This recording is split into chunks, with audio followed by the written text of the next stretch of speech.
Арыба калкым. Эфирде агартуу программасы. Аны мен Керим Айдаров алып барам. Биз бүгүнкү күндүн эң көйгөйү жана эң негизги маселеси болгон телефон жөнүндө кеп кылган турабыз. Анткени телефон бүгүн коомдогу негизги колдонуучу каражаттагы, бирок негизги көйгөй дагы болуп турат бүгүнкү учурда. Биз адегенде коноктор менен тааныштырып алалык, андан кийин кепти баштайбыз. Менин оң жагымдан Эрлан Көкулов, жооп кеңештин депутаты. Назгүл Мейманкулова, педагог, психолог. Адила Керималиева, Билим Бишкек КЖ мектебинин директору. Замир Казакбаев, жеке журналист. Урматтуу коноктор, куш келипсиздер. Эмне үчүн мен бул маселени көтөрүп атам? Жакында бир мектепте эжекеси бир кыздын окуучунун телефонун алып койсо, экинчи дарстан секирип тур да. Эмнеге мен бул маселени көтөрүп атам? Анткени мына балеке телефонунун ичинде бар баленин бардыгын сөгүнүп, кагынып, иттей жаман сөздөр менен жазып атабыз. Бул маселе жөнүндө кеп кылган эч ким жок. Biz 21-ci kılımda yaşap atağız деп атабыз. Бүгүн ушул телефон укмуштай азаптуу маселени таратып атат, жаратып атат. Биз балким элге айтып деп, кайсы бир деңгээлде мыйзам токуп, бир жолго койсок болор беле деген гана ойду козгогум келди да. Адегенде улуулатып баштайбызбы же кызмат жагынан баштайбызбы? Эрлан мырза, сизден баштайлык анда. Телефон Siz menden аябай жакшы билесиз, бүгүнкү учурда мындай бир көйгөйлүү маселеге айланды да. Ошонун ичинде отурган, үйдө жатып алып эле каалаган кишилер менен каалагандай урушуп атабыз. Туурабы? Каалаган нерсени тартып атабыз. Анан эң башкысы жана айттык, мектепте окуучулардын колдонуу маселеси дагы бул негизги көйгөй жаратат да. Ушул жөнүндө түшүнүгүңүз кандай? Негизинен эле мен ойлойм бүт эле мыйзам менен чектебеш керек, бизде маданиятта болуш керек да. Биз маданият деген нерсени абдан катуу унутуп баратабыз негизиненчи. Ар бир нерсени колдонуунун өзүнүн маданияты бар, ошол маданиятка өзүбүз да үйрөнүшүбүз керек, анан келечектеги муунду да үйрөтүшүбүз керек да. Мисалы мен Германияга жакында барып келгем, бир жыл, 2 жыл болуп калды го дейм, барып келгем. Алар мисалы кичинекей балдарга телефонду карматпайт экен. Мен айттым да, кыргыз эжекебиз бар экен, биздин ошол жактан тааныштым. Балдарын садиктен алып кетип атсак, мындай мен үчүн мындай терс көрүнүш болуп атат да, бир нерсе түшүнбөй атам да менчи. Анан карасам балдар телефон кармабай эле кетип бараттыр да. Анан кийин мен сурадым да, булар эмне телефон карабай, биздин балдар эмне кылат? Биздин балдар отурар менен телефон кармайт дагы отурат. Болду, тынч отур деп коебуз. Анан сурадым мен, булар эмне телефон колдонбойбу десем, жок дейт. Таптак колдонбойт. Мен айттым да, башкалардыкын көрүп колдоно берет дедим.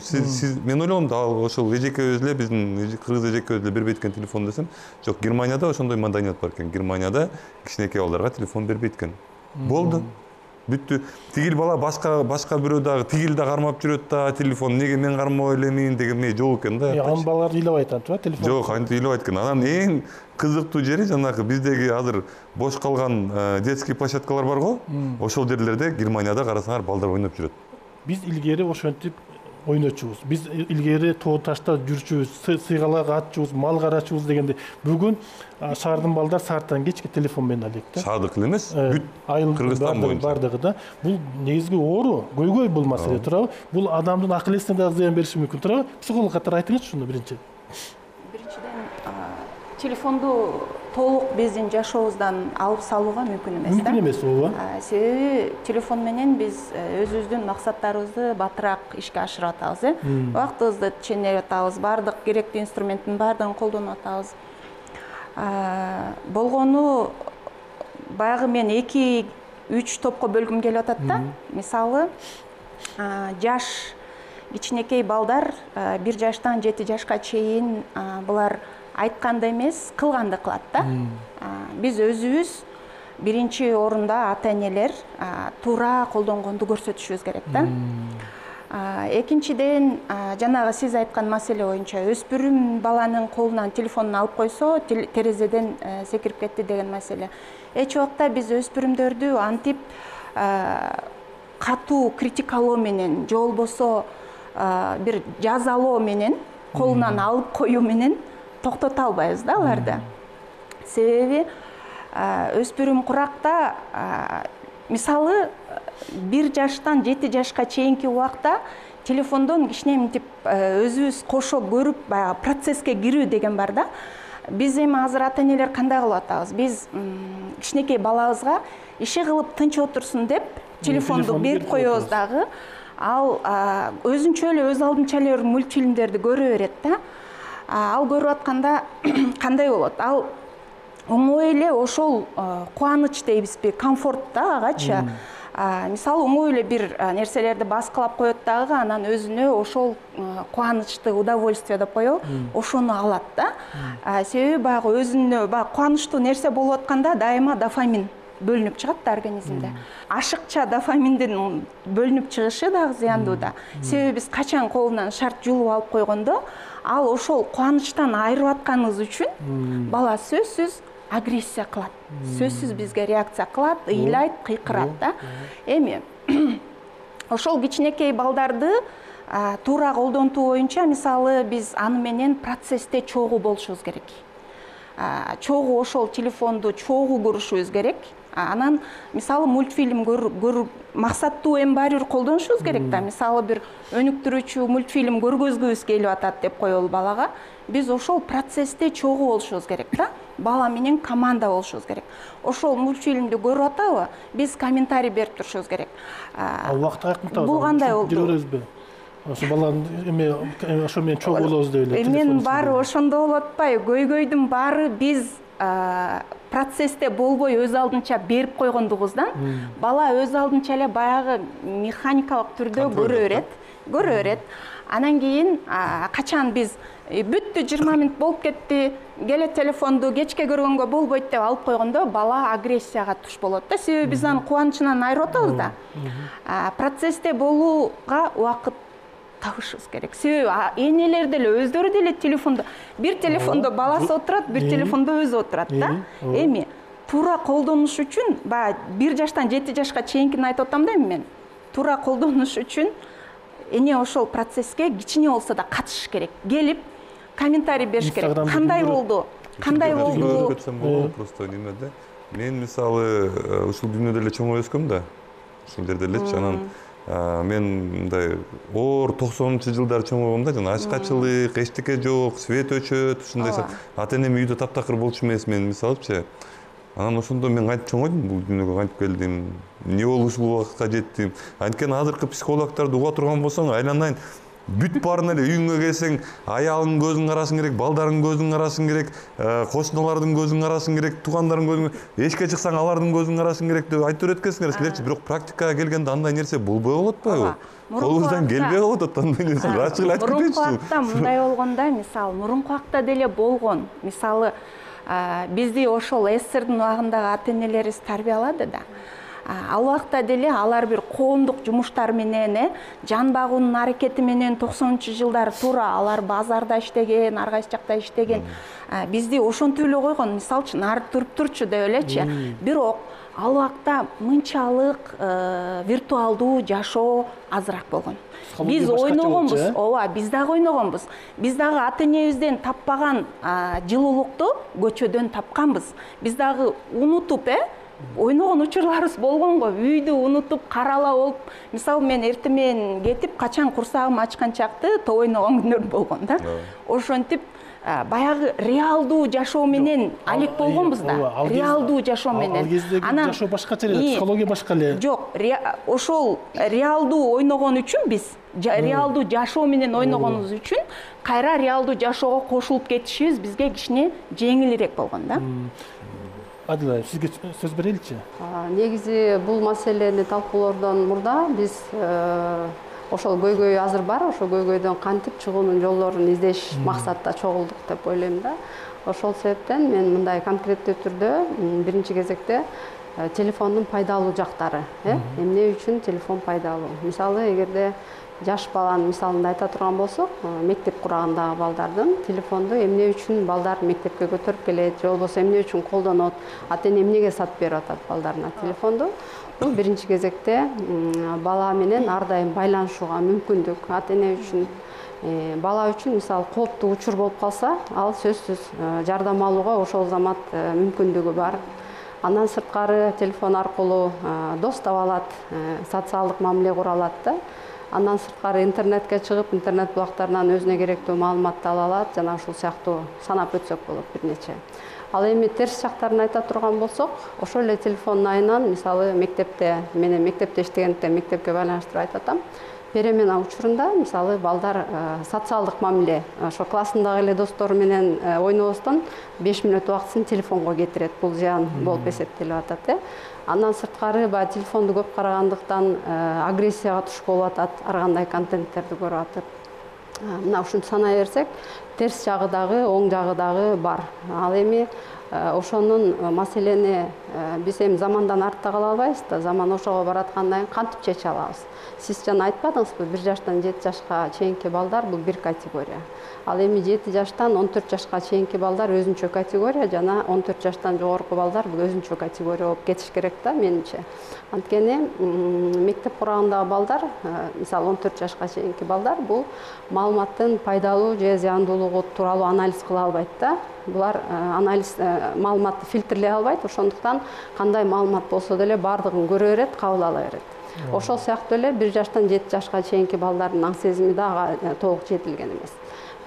Ошол себептен биз телефон маданиятын бул үй бүлөдө тарбия берип аткан учурда ошол маданиятты үй бүлөдөн баштап киргизиш керек деп ойлойм. Мисалы, ошол эле телефонду канча мүнөт пайдаланууга болот, ден соолукка канчалык зыян, канчалык пайдасы бар, кандай кылсак оң жагына колдонсо болот, ошол сыяктуу.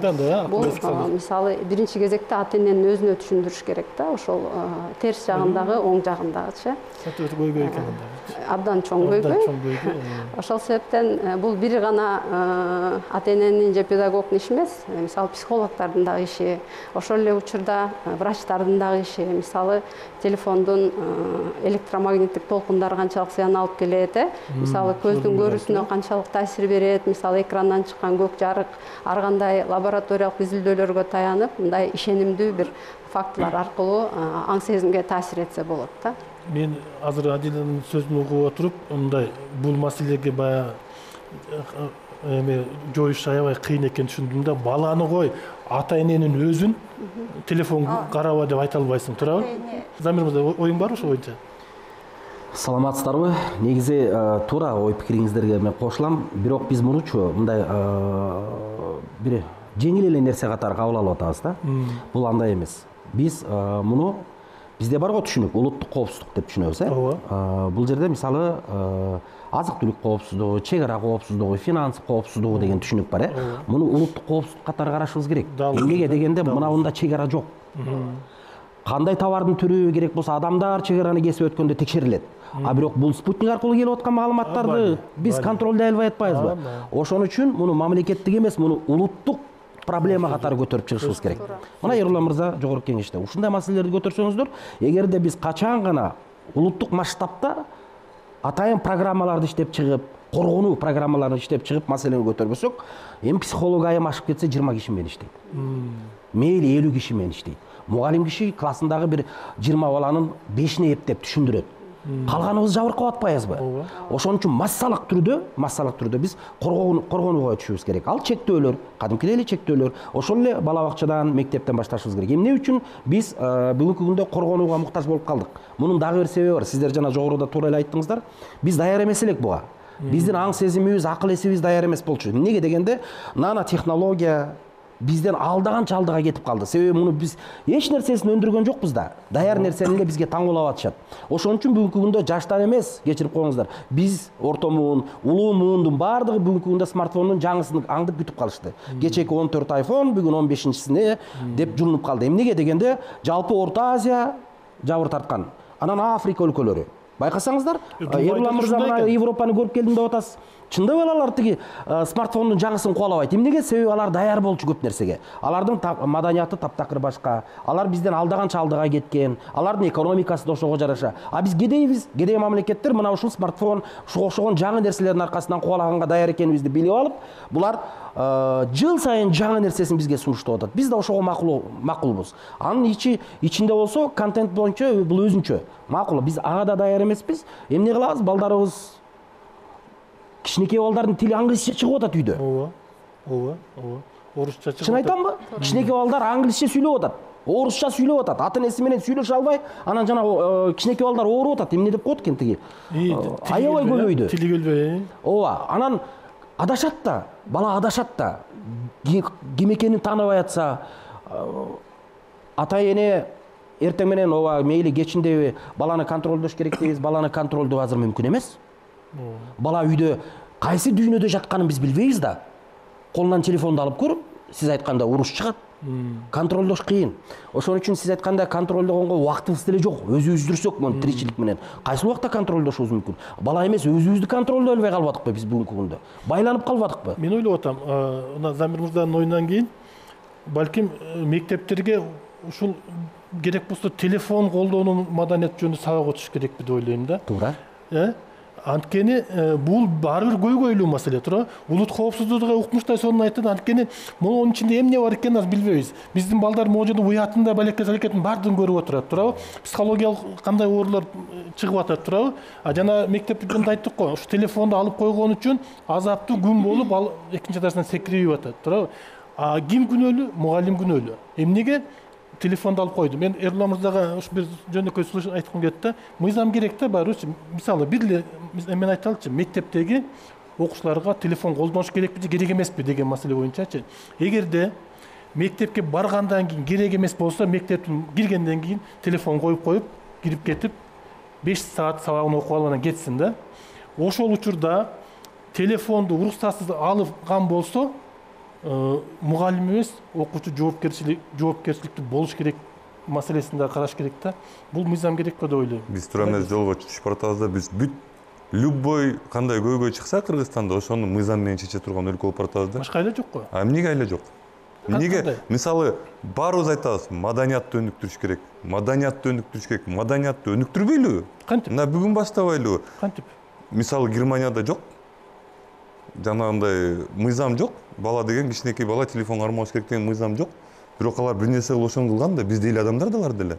Же биз эмне алардан бир нерсе менен өзгөрүп турабызбы, айырмаланып турабызбы? Эң туура эмес нерсе бул бүт нерсени алып келип туруп мыйзамга такай берген, бул эң туура эмес нерсе. Бизге тартип керек. Биринчиден, экинчиден акыл эс керек, маданият керек. Ошол тартипти мисалы кыргыз элинин маданияты ушул күнгө чейин алып келген да, тартипти биз жогототпойлукпу? Ушул күнгө чейин келген да тартип нерсе болуп. Эрулан мырза, мындай кылалычы. Мен жакында эле кыргыздын ат кой салты жөнүндө кеп кылдым ушул жердечи. Кыргыздын 70% арабтын атын коет экен да. 30% түрктүн атын коет экен. 5% кыргыздын өзүнүн атын коет экен. Анан эмнеге деп мен карап отурсам, ошол цивилизация окмуштай өнүккөн Германияда немистин атын койбосоң жоопко тартылат экенсиң, мыйзам бар экен. Көрдүңөрбү? Бизде барбы? Жок да, туурабы? Жок да. Анан мен эмне үчүн айтып атам? Биз биринчиден бул чектөө улуулар үчүн. Өсүп келаткан балдар үчүн бул маданият болуш керек. Айтпай атат деп ойлойсуздарбы да? Мугалимдер айтпай атабы? Айтат. Ата-энелер айтпай атабы? Дагы башка, ар бирибиз айтып атпайбызбы? Телефонду чектеп колдонгула, телефонду өзүбүз эле контролдогубуз келип атат. Чектеп колдонгула деп айтып атабыз, Кереги жокторду көрбөш керек. Бирок ошондо биздин балдар көрбөй калып атабы? Көрүп атпайбы? Кайра эле көрө берет. Ошондо кантип деген маселе да? Ошол себептен эми мен ал мамлекеттик деңгээлде мыйзам кабыл алыш керекпи же дагы мен ал жөнүндө чындап айта албайм да. Өзүмдүн подходум, мен өзүм балдарга колдонгон методдор жөнүндө, эгер мындай сөзүмдү бөлбөсөңүздөр, мындай бөлүшүп койсом да. Ошол кичинекей бала, эми муну өтө баягы бала мындай да, кылба деген нерсе сайын, баланын табияты ошондой да. Даже чоң адамдардын табияты деле ошондой. Кылба деген сайын бизге ушунчалык кызыктуу болот дагы, биз дагы иши кылып бир ход таап, ата энебизге бир нерсе болуп, баягы нерсени кылышыбыз керек болот. Ошон үчүн 1 жаштан 7 жашка чейинки балдарда жанагы чогуу процессте, чогуу команда болуп, көрдүңбү, күлдү, кандай болду деп туруп, баягы чогуу команда болуп, мультфильм көрүп отурган адам болуп туруп, анан кийин виртуальный ал уже кубаныч алып атат да. Ошол жерден акырын реалдуу жашоого бүттү, эми муну көрүп бүттүк, кел эми кагаздан бир нерсе жасайлы, сүрөт тарталы деген сыяктуу мынтип реалдуу жашоого дагы кызыктуу экенин көрсөтүп беришибиз керек да. Переход жасашыбыз керек. Башкача айтканда мындай болуш керек да, виртуалдуу жашоо менен реалдуу жашоодо баланс болуш керек. Себеби телефонду биз уже жашообуздан алып сала албайбыз да, алып сала албайбыз. Ошол себептен мындай реалдуу жашоо дагы кызыктуу экенин, ата энеси менен сүйлөшүп отуруу кызыктуу экенин, ата энеси менен чай ичүү, ошолор менен бир нерсени обсуждать этүү, чогуу китеп окуу же дагы кандай баягы реалдуу жашоо барго, ошол дагы кызыктуу экенин мындай көрсөтүшүбүз керек да. Балага мынтип билгизбестен, ага бир күнөөлөбөстөн, урушпастан мынтип переходко өткөрүп турушубуз керек. Биз азыр эме сурамжылыгыбыз балким көрүп албайбыз, анан кийин кеп баштайлык, Энеси кирипкендер менен чуркап барат эшикке. Карап турсаң, энесин күтпөйт, кирипкендер менен чөнтөктөн телефонун талашат, ошол жерге олтурат, болду, өзү ачып алып отурат. Эми ушулардын келечеги, мен ойлойм, булардын келечеги бир 10 жылдан кийин мына жакындап деле калды, биздин келечегибиз да булар, балдарчы. Көздөрү кетип атат, кулактарга наушник бар, ошолор кетип атат, бул келечек кандай болуп калат? Мисалы мен сабак окуп, кээде ойноп коем, телефон чалып сүйлөшкөнгө да керек да. Кыргыздын маданияты дүйнө жүзүндө эң абдан маданият болчу. Азыр баары эле жанагындай телефон, тигүү деп эле азыр улуу кичүү дегенди билбей калышты. Интернеттен чыкпай, мультфильм баарын көрүшүп атпайбы. Ыйла айтып бербесең, айла жок беришке туура келет. TikTok анан жанагыдай туура эмес жаман нерселерди көрүшөт. Ошону менен ошо балдардын зээни башка жака бурулуп кетти. Адамдын аң сезимин алып аткан бул дагы башка маселе. Экөөнүн кайсынысы коркунучтуу десек, бул аң сезим. Чынбы, ден соолук деп дарылап алсак болот, так далее. Аң сезимди алдырып атканыбыз ушундан да. Мен жана жогоруда айткандай, биз муну башка масштабта карашыбыз керек. Кыргыздар биз байкуш жаңы эле өнүгүп, тирденип келаткан мамлекет десем, уялбай эле айтышыбыз керек да. Моюн калабызда, биз каражатты аябашыбыз керек. Мына бул нерседенчи, каражатты аябашыбыз керек. Биз өзүбүздүн спутнигибиз болуш керек. Бүгүнкү күнгө чейин түрктөргө көз карандыбыз. Биз эмне жөнүндө сүйлөп атабыз вообще? Түрктөргө көз карандылыктан чыгышыбыз керек. Өзүбүздүн спутнигибиз болуш керек. Буга абдан чоң каражаттар салышыбыз керек. Укмуш күчтүү азыр программисттер бар, укмуш күчтүү специалисттер бар. Сунуштап атышат, бирок ишке ашкан жок эчтекеси. Экинчиси, биздин өзүбүздүн провайдерибиз жок да, интернет. Биз мына сөзүн казактардан чоюп келебиз, казактарга көз карандыбызда. Биз эмне жөнүндө сүйлөп атабыз? Колубузда турган смартфон 1 секундда өчүп калат, эгерде спутнигибиз өчүп калчу болсо. Баары жок болот. Анда кимге эмнени үйрөтөбүз? Өзүбүздүн жолубуз узарат, өзүбүздө проблема көбөйөт. Биз ошон үчүн бул нерсени масштабтуу караганыбыз өтө туура болот да. Жана спутник эгерде өзүбүздүкү болсо, ушу телефон ичинде жана балекеси жаман немселерди мисалы мына алыс барбай эле коелу, коңшу Кытай өлкөсүнө бардыңыздар беле? Ал жакта биз колдонгон WhatsApp'ты колдонбойт, алардын өздөрүнүн ички WhatsApp'ы бар. Аларда Facebook деген нерсени кааласа ачып коет, кааласа жаап коет. Биздин көрүүчүлөрүбүз айтып аткандай, TikTok аларда жок. Мисалы, ушул сыяктуу нерселерди өзүбүз чектеп коебуз да. Качан биз ошол нерсеге даяр болгондо, качан бир сонун контенттер бир нече убакытка чейин даяр болгондо, анда колдонуп көргүлө TikTok'ту да ачып койсо болот. Мамлекет контролдош керек муну. Анда элди чектеп койбойбузбу? Чектебесек болбойт да. Анан акырындап көндүрүш керек экен. Эрлан мырза чектеп Ерулан айткандай, эгерде биз азыр ар кимибиз эле жоопкерчиликти өзүбүзгө алып эле өзүбүздөн баштайлы деп отура берсек, биз көп нерседи унуттуруп атабыз. Биз азыр балдарыбызды тааныбай калдык, балдар бизди тааныбай калды. Ажырым чоң алыстагандан алыстай берет, ден соолугуна ажырагандар андан көп. Биз муунду жоготуп алабыз да. Муунду жоготуп алабыз да. Эң коркунучтуу нерсе ошол болуп атпайбы? Адил айым. Мен ойлойм, мисалы биз аң сезими калыптанган адамдар, мисалы ата энелер, чоң кишилер, биз жөнүндө азыр кеп кылганда бул башка маселе болуп атпайбы? Жана сиз айткандай эле бул чындап эле мамлекеттин чоң саясаты, жумушу болуш керек да. Мисалы бизде маданият, маалымат, спорт, жаштар саясаты министрлиги бар. Эмне үчүн ошол жерде маалымат саясаты дагы кошулуп атат? Мына как раз ошол министрликтин жумушу булчу. Азыр кайсы тарапка баратабыз? Ошонун үстүнөн иштеш керек министрлик. Мисалы кыргызча контенттер жок. Ошол себептен биздин балдарыбыз англис тилинде, орус тилинде, башка тилде мультфильмдерди көрүп атат, башка бир жагымсыз маалыматтарды алып атат да. Эгерде чектөө коюлса, сиз айткандай өзүнүн спутнигибиз болсо, айрым жанагындай зыяндуу сайттарга чектөө коюлса, анда бир аз өзгөрүү болмок да. Анан ата энелер тарабынан балдарга контроль кылганга мүмкүн эмес деп атпайсыздар. Мисалы мен өзүм ата эне катары балдардын телефонуна ата энелик контроль жасай турган программалар бар. Ошол программаларды телефонго орнотуп, бала кайсы сайтка кирип атат, кандай маалымат алып атат, канча саат отурду, баарын текшерүүгө болот. Бардыгын текшерүүгө болот. Анан мисалы баланы мектепте мугалим колунан телефонду алып койгонго акысы жок. Анткени телефон баланын жеке мүлкү. Баягы орусча айтканда өзүнүн мүлкү да, эми личный вещиси. Аны алганга биздин укугубуз жок. Биз аны убактылуу гана баланын көзү көрүнгөн жерге алып, өзүнүн макулдугу менен коюп сабак бүткөндөн гана берип койсок болот. Ошол эле учурда биз телефонду билим берүү каражаты катары колдоно албайбыз. Ага мыйзамда жазылган эмес, бирок санэпидстанциянын, мисалы санпиндин нормаларына туура келбейт. Билим берүү каражаты катары колдонуш үчүн телефондун диагонали ошого туура келиш керек. Ошондо гана биз колдоно алабыз. Демек, телефонду сабак учурунда алып койгонго акысы бар. Мугалимдин акысы жок алып койгонго. Бирок билим берүүдө, мисалы ар бир мектеп өзүнүн жобосунда белгилеп, телефон колдонууга тыюу салып койсо мүмкүн да. Бирок мыйзам чегинде ага бизде жол берилет. Демек, жобо менен телефонду алып койгонго акылуу. Мектептин ички эрежелерине жазып алып, биз убактылуу, мисалы биздин мектепте ошол практика ишке ашып атпайбы? Эртең менен келгенде балдар телефон тапшырат, кечинде кетип атканда беребиз. Бирок ошол эле учурда бала көрүп турат, каерде турат телефону. Звонок келсе, мисалы ата энеси менен байланыш керек болуп калса, анда биз сөзсүз балага сүйлөштүрөбүз. Жок, мындай да, сен бирөөнү өлтүрүп койсоң, түрмөгө түшөрүңдү билесиң. Бирөөнү уруп койсоң дагы штраф тартарың билесиң. Же уруп кетсең бир машинадан тура. Мына ошол сыяктуу эле буну мен айтып атам, бул аябай көп ойлуу маселе. Бул нерсеге укмуштай биз мындай маанилүү карашыбыз керек.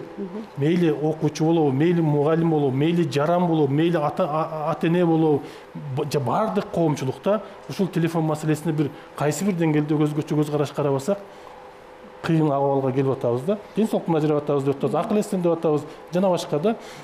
Ошону макул баарын айтышты. Мен сиз мугалим катары айткым келет. Ушул эрежени билсе болобу? Мугалим окуучудан телефонду алып, сабак учурунда алып коюу жөнүндө мыйзам киргизсе болобу деп атам. Алып коюу эмес, тыюу салууга мүмкүн. Тыюу салуу, Мисалы, телефонду колунан алып койбостон, аны интернетке чыгуу мүмкүнчүлүгүн өчүртүп, беззвучный режимге коюп, сумкасына салдырып койсо мүмкүн.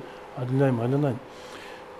Анан ошо беззвучныйга коюп койсо, анан мугалим бир нерсе кылбаса, акыры муну тартса болот да, туура? Ошол как раз ошонун баарын контролдоп туруш керек. Кантип контролдойсуң? Чөнтөгүн салдырып койдуң. Бирок ал окуучу сен сабак өтүп атсаң, ал отуруп алып, мынтип отурган болот. Туурабы? Мугалимди кечирип койсоңор, мугалимди тартканды кайсы мыйзам эметет? Жок, мыйзам мугалимди эмнеге тартыш керек ал? Жок, кайсы мыйзам мугалимди тартканга запрет коет да, бөгөт коет. Эми сабак учурунда, мисалы, сабакта процесс болуп атат да, кандайдыр бир учурда, мисалы, окуучу алып чыгып атса, телефонду эскертсе болот. А мыйзам түрүндө ал жерде запрет жок да. Сиз айтып атпайсызбы, бөгөт бар деп атасыз, тартканга болбойт деп атасыз. Мектептин ички эрежелерине жазып койсо болот деп атам да. Мектептин ички эрежелерине, ага мыйзам жок. Азыр мисалы телефон менен эмес, саат менен эле тартса болот, азыр любой нерсе менен тартса болот да, просто ошону айтып атам. Бул азыр мындай болуп атат да, сиз мугалим катары балага мектепте гана жооп берип атасыз. Ооба. Мектептен чыккандан кийин эмне болсоң ошол болду деген сөз да бул азыр. Мектептен чыккандан кийин ата энелик контролду айтып атам. Мисалы, телефонго ата энелик контролду коюп койсо. Ал ата энеге жеткиче да ортодо канча убакыт болот? Бар баладачы. Жок, ата энелик контроль ал телефондо ар дайым орнотулуп турат да. Эми бул мындай да, телефон десек, муну телефон десек, бул мындай да, бул технология, мейли техника катары карайлы. Экинчиден бул искусственный интеллект. Ооба. Искусственный интеллект. Биз муну менен жөн эле күрөшө албайбыз. Себеп дегенде бул абдан чоң чыгармачылык топ иштейт. Мына бул нерселер мененчи. Бизде таңылып атпайбы? Сиз макул мектебиңизде күрөшүңүз балдар менен. Балким мектептин ичинде бир жакшынакай эрежелер кирсин. бир мектеп кабыл алса экинчи мектеп андайды кабыл ала албай калышы да мүмкүн. Бала бакча же болбосо үйдө бирөөнүн эрежеси эмес, балким кээ бир ата энеге жагат ошол. Эмне десе кээ бир ата энелер азыр минтип да калышыптыр. Рас биздин балдар тойго ээрчебей калды, эмне десе үйдө телефон менен эле калганы жакшы деп калышыптыр. Таң каласың. Ай андан көрө той калып барбайсыңбы дейсиң ой. Жок, жакшы дейт. Бизде ээрчебей калды, эмне десе үйдө тыныч жатат экен. Рахмет тынч. Анан менин тынчымды албайт. Анан балдарды ушинтип соротуп калышыптыр. Десе эле деп эле бизди кичинекейибизде момпос үй сала калып тиги сороткондой эле телефонду колуна карматып койсо баласы жыргап талтаңдап башка бөлмөгө кетип калганы жакшы экен. Ата энелер ушуну туура көрүп калыптыр. Биз эмне үчүн бала жөнүндө сүйлөшүбүз керек? Биз искусственный интеллект менен каршы күрөшүп атабыз азыр. Ооба. Себеп дегенде бул интернеттин иштөө алгоритми бизден да акылдуу экен. Ооба, эмне жөнүндө сөз кылсаң ошол Бала замат бир нерсени лайктуу коюңуз, жөн эле просмотр кылса эле бүттү экен, ошол эле нерсени эле сунуштай берет. Ошон үчүн мен тескерисинче сунуштайт элем. Кайсы бир куракка чейин деп туруп Кыргызстан буга да акча салыш керек дагы. Балдар үчүн өзүнчө телефон жасап чыгыш керек. Мен ушундай ойлонуп жүрдүм эле. Балдар үчүн өзүнчө телефон. Алар мындай телефонду биз көрүп эле таанышыбыз керек. Анан аш ичинде эмне бар деп отурбайчы. Көп нерсени катып коет да. Сыртынан карап эле техникалык мүнөздөмөсү турат сыртында. Бул баланын телефону экен деп берип коебуз. Кеп жалкоолукта да. Мисалы сиз айтып аткан башкача телефонду чыгарыштын кереги жок. Жакшынакай программалар бар. Ата энелер алсын да киргизип койсун. Чек киргизип коет, өзү карап отурат өзүн. Кеп ошол жалкоолукта мен бүгүнкү сүйлөшүп аткан темабыз боюнча эки вариант бар да. Бул действительно сиз айтып аткан биринчи бул мыйзам түрүндө жазып чыгуу. Мен буга каршымын. Экинчи бул все-таки биз төшкө кагабыз да. Биз патриотпуз дейбиз. Биз кыргызбыз. Любой жерде караса биз кыргызбыз, кыргызча сүйлөшүбүз керек, кыргыз болушубуз керек деп эле комментарийлерде да ошону жазат. Бүт эң жеңил жерде биз кыргызбыз да. Эң жеңил жерде. Айтып коймой жазып койгондо биз кыргызбыз. Бирок эмнегедир биз чындап кыргыз болбой өзүбүздүн маданиятыбызды табып, өзүбүздүн маданиятыбызды өстүргөн келгенде бизге бүт дүйнө жүзү каршы турат да. Бүт телефондон башталат да, бүт политикага чейин кетип калат ошол жагы. Ооба. Демек көйгөй бизде го дейм. Өзүбүздө, отурган жерибизде, азыркы сүйлөшүп аткан маалыбызда, азыр бизди телевизордон көрүп аткан ата энелерде мен ар дайым айтып келем, мыйзам менен ооба чектесе болот. Ачыгын эле айтып кетейин. Бирок чектегенде канча убакытка чектейсиң? Анан биз нежекебиз айтып кеткендей, чектөө запретный плод сладок деп коет. Чектөө ар дайым противоположный нерсени чыгарат да. Маданият. Маданиятты күчтөшүбүз керек биз. Только маданият биздин сиз айтып аткан нерсени сактап калат байке, сиз айтып аткан нерсени сактап калат, сиз айтып аткан нерсени жалгыз маданият сактап калат. Экинчиси мыйзам сактап калат, албетте. Бирок мыйзам азыр отсаңыз, мен бүтүрүп алайын. Бирок мыйзам бул деген барып бөгөт коюу бир нерсегечи. Бөгөт коюу эч качан жакшы нерсеге алып келбейт. Андан көрө сиз айтып аткан нерсе деле маданият, үйрөтүү. Сиз айтып аткан нерсе дагы маданият. Бир контроль табып, ошол эле телефон болобу, бул деле маданият. Ошол эле программа маданият. Киргизип коюу балдардын эмесине. Сиз айтып аткан нерсе деле окуучунун мектепке келип тынч отуруп, мугалим менен жакшынакай сүйлөшүп, бул дагы маданият. Болду. Эрлан мырза, жок, кечирим сурайм. Мындай да, мен мыйзам кабыл алууга каршымын деген оюңузга каршы пикир. Бул мындай да, биз адамдар акыры бир эреже менен жашашыбыз керек да. Эгерде мен эрежеңди уруп ойнобойм деп светофордо красныйды өтүп кетсек, айланайын кечирип кой, бирөөнүн өмүрүн алабыз да. Бул мындай болбошу керек. Биз ошол нерсеге жол берип атабыз. Эркиндик, демократия дегендин да чеги болот да. Айрыкча кыргыздарда. Сиз туура айттыңыз, кыргыздар ушундай экенбиз, баарын жаман алабыз да. Же болсо баарын душман кылабыз, же баарын дос кылып алып жатып калабыз да. Анан ошону азабын тартабыз. Мындай тең салмактуулук деген болуш керек да баардык жерде. Эгерде жанагынтип жол эрежелери болбосо, кыргын болот да Кыргызстандын ичи. Ошол сыяктуу эле нерсени салыштырып атам. Эреже. Ушул смартфон, ушул интернет провайдер жанагылар менен пайдалануу, ошол жерде бизде агартуучулукка, сиз айтып аткан маданиятка басым коюп, эмне үчүн болбосун? Мун үчүн, эгерде мун үчүн биз опять жана башында тартип деп атпайбыз. Тартипти бизге ким сунуштайт? Башында ким туруп бериш керек? Албетте, бир мамлекеттик орган туруш керек да. Ошолор иштеп чыгыш керек, ушул эрежелерди, ушул жоболордун баары иштеп чыгыш керек дагы, милдеттүү түрдө жанагындай мекемелерге киришиш керек. Мен Замирдин эмесине оюна кошулам да, ошондо мен да айткым келди эле. Бул деле азыр жана машина сыяктуу колдонууда кыргыз чет өлкөгө барса, Москвага же Европага барса, ошол өлкөнүн мыйзамын ушундай сонун аткарат да. Түкүрбөсө түкүрбөйт. Кыйкырып атса кыйкырбайт да. А бирок ошол кыргыздын мынерге келип алып туруп кыйкырып түкүрүп жүрүп атпайбы? Туурабы? Ал жакта биз айтып аткан мыйзамдар менимче бардыгы бар. Бизде ошол нерсе жок да. Тартипче бул чектөө эмес, бул мыйзам адамды тартипке чакыруу эле.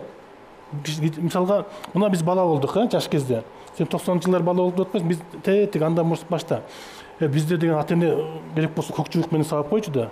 Сонун болуп кайра өзүбүзгө келе түшүбүз, мисалга, туурабы? Тартиптүү болуп чоңойдук да, ата-энени сыйладык да, туурабы? Бүгүн ата-эне кымбат эмес балдарга, мынау кымбат. Ушул кымбат да. Көрдүңөрбү, акыл эстен каяка кетип атат. Биз ошон үчүн кайсы бир деңгээлде сөзсүз түрдө маданияттуулукка да тарбиялашыбыз керек, кайсы бир деңгээлде чектөө мыйзамдуулукту да киргизиш керек деп ойлоп атам да мен. Туурабы? Кимде кандай ойлор бар? Проблема телефондун өзүндө эмес, проблема ошол телефондун ичиндеги маалыматтар болуп атат да, сөзсүз. Мисалы телефонду жөн эле байланыш каражат катары карасак болот. Ошол эле учурда биз азыр маалыматтар жөнүндө сөз кылып атабыз. Мисалы жанагы ар кандай сайттар жөнүндө. Ошол сайттарга чектөө киргизиш керек. Мамлекет тарабынан ошолор чектөөгө алыныш керек, контролго алыныш керек. Эл мисалы ошол маалыматты тамак жеген сыяктуу эле биздин мисалы биз тамакты тандап жесек, бул даамдуу эмес, ал эми наң сезимибиз маалыматты бөлө албайт. Бул туура маалымат мага керектүү, бул кереги жок деп бөлбөйт. Бул маалыматтын баардыгын кабыл алып атпайлыбы? Ошол себептен мына как раз мамлекеттик саясат керек. Оюмду бүтүрүп коеюнчу. Жана мектепке кайсы бир деңгээлде чектөө киргизиш керек деген мен өзүм оюмду айтып атам да. Бала эртең менен мектепке келди, телефонду ташташ керек бир жерге. Ал жерге ошондой бир өкөк коюш керек. Буга мыйзам кабыл алыныш керек деп ойлойм. Ошол баланын ата-энеси издеп кала турган болсо, старостасы бар да эмеде, туурабы? Ошолдун бирөөсүндө гана телефон болуш керек, мисалга. Калган окуучунун баарын телефонун таштап коюп, мектеп бүткөндөн кайра ошол жерден тыпыйып алып кетип калыш керек да, ага чейин окуш керек деген ойду айтып атам. Эгер бала ошол жерден уруксатсыз телефонун алып алса, мугалим алып кел деп кайра ордуна коюп койгонго милдеттүү деген мыйзам керек болсо. Эгерде ошондой болсо, бала жанакын экинчи этаждан секирип кетсе, мугалим күнөөсүз деген мыйзам керек болсо. Анткени биз ушундай чектөөлөрдү койбосок, ошону балага дагы кулагына куйбасак болбойт деген маселе да. Бул маселе бүттү. Эми муну ошо телефондо, Facebook'та, Instagram'da биз мына чоң кишилер жиндей сөздөр жазабыз. Сөгүнөбүз. Итте, аябай жакшы бир макала жазып туруп киргизсең, ошого лайк баспайт да эч кимчи. Анан бир жылаңач сөзгө түшүп койгон элең. Укмуштай лайк басасың, туурабы? Же болсо итте бир жаман сөз сүйлөп койгон, жакшынакай кыздар бар да, сонун жап-жаш. Эми сүйлөгөн сөздөрүн койсоң жүрөгүң түшөт. Бул маданиятпы? Коом тарбиялайт баланчы. Бала мектептен бир аз тарбиясын алат, үйүнөн бир аз тарбиясын алат. Бирок эң эле тарбиялаган немени, баланы, адамды негизинен эле бул коом. Коом токтосо, бир жалгыз адам токтойт. Болду. Мисал алып келейин.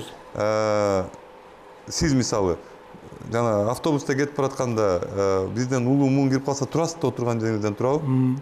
Маданиятпы? Маданият.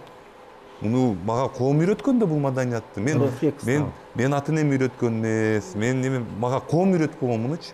Улуу киши кирип келгенде, мен кичинекей кезимде ойлойм, бир ушул улуу киши кирип келгенде, ордун бошотуп бергенде, мен ошону көргөнмүн дагы, ошол менен эле өсүп келатам да. Көрдүңөрбү? Мына ушундай маданият баары бир керек. Бул деген эмне?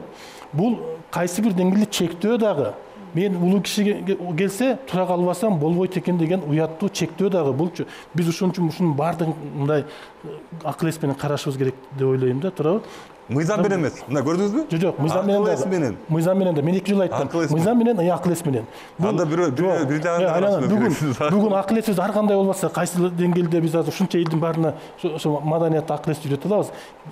Чектөө, мыйзам сөзсүз түрдө керек. Мыйзамча катарса эстеп коюңуз. Сөзсүз түрдө керек. Европаны караңыз, бардык жерде ушундай чектөөлөр бар. Сиз айтып аткан соцсеттердеги жанагы тандоолор бул адамдардын табити. Адамдардын табити. Жалпылаганда туура бул маданият. Албетте ал жакта билим дагы бар, билимдүү, билимсиз адамдар болуп, кадимкидей эле ачык эле бөлүнүп калдык тилекке каршы. Ушул социалдык тармактарда жана смайликтердин автору айтып атат да, смайликтер жасайт го, жылмайган, кабагын түйгөн смайликтерди жасаган автор. Аларды мен ушул чоң бир корпорациянын ээси менен сүйлөшүп отурсам, мага бир сөз аябай ушунчалык катуу тийди, мен ошол корпорациядан ошол учурда арызымды жазып кетип калдым дейт да. Эмне деген сөз катуу тийди десе айтат. Мен өзүмдү жанагы көгүчкөндөргө жем чачкан адам катары элестетем дейт экен да. Ким экенин айтпай эле коеюн. Андан десе, биринчи түшүнгөн жокмун дейт. Кандайча жем чачкан? Анда көгүчкөн ким, жем ким, сиз ким деген. Көрсө ал айтат экен, мен кадимки жанагы элестетсеңиз көчөдө отуруп алып мындай жем чачам дейт. Биринчи даамдуу жемдер чачам дейт. 6-7 көгүчкөн келип конуп жейт. Андан кийин алар дагы көгүчкөн чакырат. Анан ошентип көгүчкөндөрдүн саны жок болот деп айтып атат. Ал биз жөнүндө айтып атат да. Биз жем жеген эле көгүчкөнбүз. Мына сиз айтып аткан интернеттин ичиндеги маалыматтар. Ансаганда биз акыры бир нерсени түшүнүшүбүз керек да. Биз биринчиден убактыбызды бекерге сатып атабыз. Экинчиден биз өзүбүздүн кругозорубуздун өсүшүнө бир пайдалуу маалымат алыштын ордуна жанагындай тескерисинче негатив менен өзүбүздү тарбиялап атабыз. Ошон үчүн байкайсыздарбы, азыр автобус жөнүндө сөз кылып калдыңыз, адамдардын көбү эмне үчүн агрессивный? Эмне үчүн рулдагы адамдардын баары көбү агрессивный? Алар атайын кылган жок, аларда күнөө жок. Алардын баардыгын тарбиялап аткан мына бул интернет пространство. Ушунун ичиндеги маалыматтар. Ошон үчүн биз баарыбыз урушчаак болуп кеттик. Баарыбыз тарынчаак болуп кеттик. Бизге бөлүнгөн убакыт соңуна чыкты. Келип бергениңиз үчүн чоң рахмат. Урматтуу элим, телефон албетте сөз түрдө керек. Бирок ошону акыл эс менен, маданият менен колдонсок деген гана тилек. Кийинкиде көрүшкөнчө аман болуңуздар.